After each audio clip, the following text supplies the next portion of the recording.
नमस्कार दोस्तों, आपका हमारे चैनल में स्वागत है। दोस्तों, आज हम आपको रविवार व्रत की कथा सुनाएंगे। प्राचीन काल में एक बुढ़िया रहती थी। वह नियमित रूप से रविवार का व्रत करती। रविवार के दिन सूर्योदय से पहले उठकर बुढ़िया स्नान आदि से निर्वित होकर आंगन को गोबर से लीपकर स्वच्छ करती। उसके बाद सूर्य भगवान की पूजा करते हुए रविवार व्रत कथा सुनकर सूर्य भगवान का भोग लगाकर दिन में एक समय भोजन करती।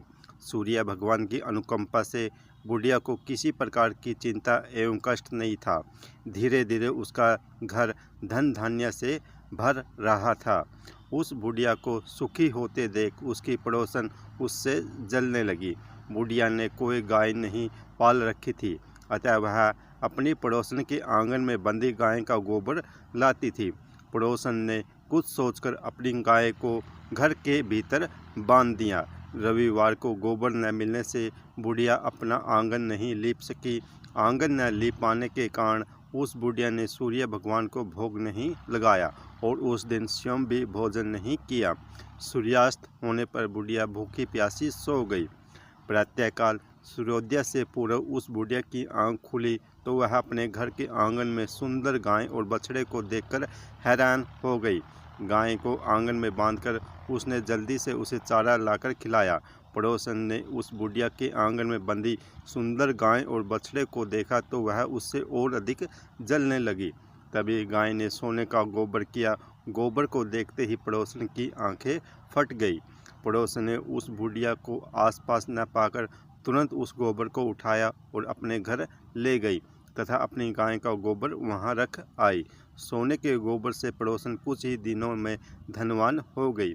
गाय प्रतिदिन सूर्योदय से पूर्व सोने का गोबर किया करती थी और बुढ़िया के उठने के पहले पड़ोसन उस गोबर को उठाकर ले जाती थी। बहुत दिनों तक बुढ़िया को सोने के गोबर के बारे में कुछ पता ही नहीं चला।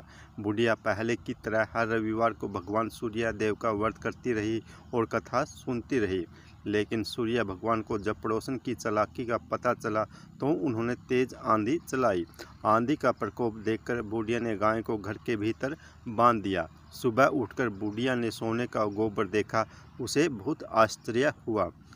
उस दिन के बाद बुढ़िया गाय को घर के भीतर बांधने लगी। सोने के गोबर से बुढ़िया कुछ ही दिन में बहुत धनी हो गई। उस बुढ़िया के धनी होने से पड़ोसन बुरी तरह जल भूनकर राख हो गई और उसने अपने पति को समझा बुझाकर उसे नगर के राजा के पास भेज दिया। सुंदर गाय को देखकर राजा बहुत खुश हुआ। सुबह जब राजा ने सोने का गोबर देखा तो उसके आश्चर्य का ठिकाना न रहा। उधर सूर्य भगवान को भूखी प्यासी बुढ़िया को इस तरह प्रार्थना करते देख उस पर बहुत करुणा आई। उसी रात सूर्य भगवान ने राजा को स्वप्न में कहा, राजन, बुढ़िया की गाय व बछड़ा तुरंत लौटा दो, नहीं तो तुम पर विपत्तियों का पहाड़ टूट पड़ेगा, तुम्हारा महल नष्ट हो जाएगा। सूर्य भगवान के स्वप्न से बुरी तरह भयभीत राजा प्रातः उठते ही गाय और बछड़ा बुढ़िया को लौटा दिया। राजा ने बहुत सा दंड देकर बुढ़िया से अपनी गलती के लिए क्षमा मांगी। राजा ने पड़ोसन और उसके पति को उनकी इस दुष्टता के लिए दंड दिया। फिर राजा ने पूरे राज्य में घोषणा कराई कि सभी स्त्री पुरुष रविवार का व्रत किया करें। रविवार का व्रत करने से सभी लोगों के घर धन धान्य से भर गए। राज्य में चारों ओर खुशी छा गई। स्त्री पुरुष सुखी जीवन यापन करने लगे तथा सभी लोगों के सारी कष्ट भी दूर हो गए।